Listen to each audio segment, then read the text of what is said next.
Hello everybody, welcome back to the channel and welcome to the Lamborghini Temerario. Now, the Temerario has replaced the Huracan and then subsequently before that, the Gallardo. So I think it's got some pretty big shoes to fill. So what is this car? Well, first things first, the 5.2 litre naturally aspirated V10 that we had before has now gone. And it's been replaced by a 4 litre hot V flat plane crank V8 with a couple of turbos put on for good measure. We've then got an electric motor which sits in between the engine and the 8-speed DCT gearbox, and then a further 2 here at the front end to give all-wheel drive. When all of that is working together, we've got 907 brake horsepower and 538 foot-pounds of torque, which means that 0 to 62 mile an hour is dealt with in just 2.7 seconds. In terms of the design, the Temerario is very different to those that came before. However, it's very intrinsically Lamborghini. So you'll see all over the place, you've got the hexagon front daytime running lights here. And when you get close to this car, you notice some of the incredible aerodynamics. So for example, around the front lights here, it is completely open. You can actually get your hand all the way through. And then even with these daytime running lights, they are a specially designed intake. It goes all the way in to feed air in through the car and out the back. As we move alongside the Temerario, again, it's still very recognizably Lamborghini. It sits low and wide. But the big thing that I love about this car is you can see so many design cues from Lamborghinis from the past. So if we moved here, this rear 3/4 here with the vent here, I can see Gallardo in that. This vent here, the carbon fiber vent here, which feeds air down here, I can see Huracan in this. We've also got this enormous vent running along the side, of course, to feed that 4 litre V8. Now the scissor doors are reserved for the V12 Lamborghini, so we have standard doors on this car, but actually it makes it so easy to get in and out. The rear of this car is my personal favourite because just look at it. You've got hexagons everywhere, so these rear lights, hexagon shaped. The exhaust up here, again, hexagon shaped. You've got this enormous rear diffuser here with proper Venturi tunnels down here, finished in carbon fibre. The exposed rear wheels are incredible. You've then got the exposed V8 up here. You can see everything on here. And there is no fixed wing. It didn't need it because of the incredibly intelligent aerodynamics on this car. It didn't need a rear wing because it's been so cleverly thought out. But what do you guys think of the look of the exterior of the Temerario? Let us know in the comments below. And while you do that, I'm going to jump in the driver's seat and take a look at the interior. I love the carbon fiber shift paddles up here, which are fixed to the steering column, not part of the steering wheel, so when you're turning around you know exactly where they are. This new design of Alcantara up here with the new central control unit, this new infotainment system, again I think is a big step on from before. We've got a little pad here for your phone. The start button is still underneath the fighter jet style little cover here. We've also got a passenger's display up on this console here, but I just love the way this car feels inside. The view out is spectacular. You feel like you're in a fighter jet in here, and that for me is what a Lamborghini should feel like. You should get in and think, wow, am I in something special? And the Temerario has achieved that, in my opinion. But now we come to the time in the video where it's time to start the car and head out and see what it's like to drive.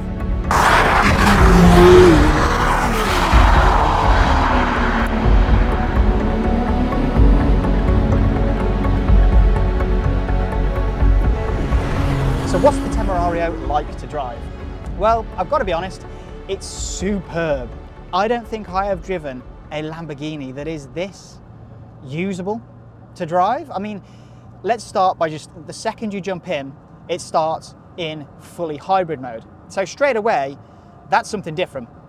It starts in battery and you can pull away in absolute silence. You get around 6 miles on fully electric range, but very quickly, the engine starts up. That internal combustion engine, that 4 litre twin turbocharged V8 fires into life right behind you.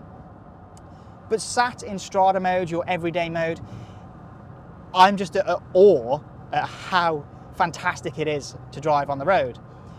the pliance, how composed it feels over, let's be honest, in the UK, if you've ever been here, we have horrendous roads. But this car, the way that it just irons out everything, it feels genuinely very usable on a daily basis. I would happily drive this car every day. Absolutely every day. You would not feel tired or exhausted after a long distance journey. The seats are actually really comfortable as well. Yes, it sits quite low on the road as well, but you don't feel like you're going to be scraping at every single bump and divot in the road. It's just, as an everyday supercar, I think it's one of the best I've ever driven. It is that good. It just, I mean, even that was a huge divot in the road. And in other supercars, you'd be wincing. You'd be so afraid that you'd scrape the front. But in this, it's nothing. It just feels completely normal. Like there's just no problem at all. And I love the interior, the way it looks. We've obviously already touched on that on the outside of the car. But yeah, as an everyday supercar, just pootling around, gearbox in automatic, this 8-speed DCT does a really good job at just shifting ratios on its own as well. It's just easy. I mean, that's the word that I'll keep coming back to when describing this experience. Just while pootling around, it's easy. Very, very easy to drive. I have to say as well, the visibility out of this car, yes, it's very low. It's a supercar. There's no getting away from that, but the visibility is really good. The dashboard drops away quite nicely, so you've got very good visibility out the front, loads of visibility out the rear, and even though the rear window is quite small, you still know exactly what's going on through there. But now has come the time to go into this little red toggle here and flick it to the right a couple of times. Once drops into sport, so everything firms up, gets a little bit more harder. The internal combustion engine obviously is used more of the time. And then once more into Corsa, and then go down here, click the M down here to go into manual. I love Lamborghini shift paddles as well, these carbon fiber paddles behind the steering wheel that are attached to the steering column. They don't go with the wheel, they're just attached to the steering column, which I think is just a great thing. I mean, straight away, the noise in here really starts to come alive. As soon as you start playing around with that engine, it really starts to wake up. And oh my word, is this car quick. I mean, 907 horsepower. It's going to be quick, but honestly, I don't think I've driven anything as quick as this. When you get right to the higher reaches,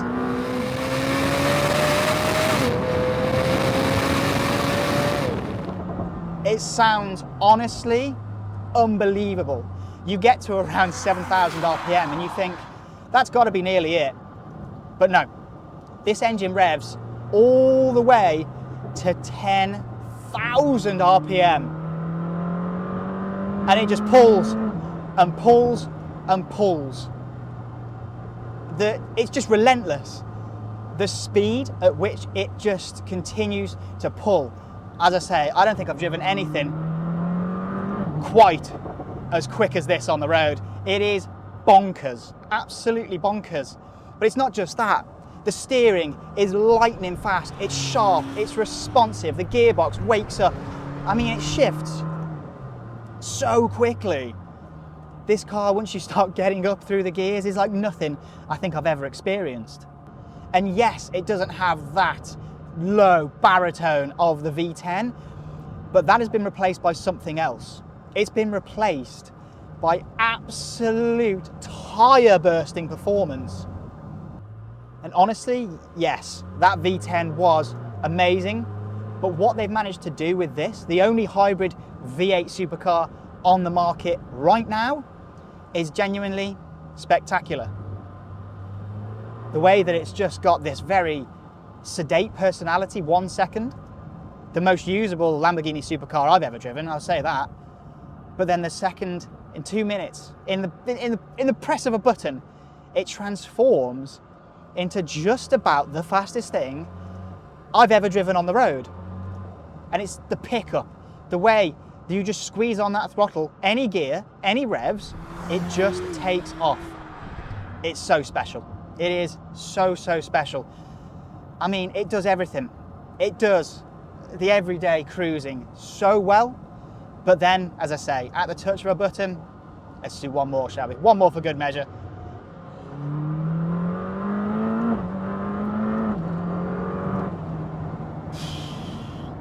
Oh my word, Lamborghini. You've truly produced something really, really special. It is sensational, absolutely sensational. If you want any more information on the Lamborghini Temerario, please use the link in the description of this video or in the top of the screen to get in contact with us.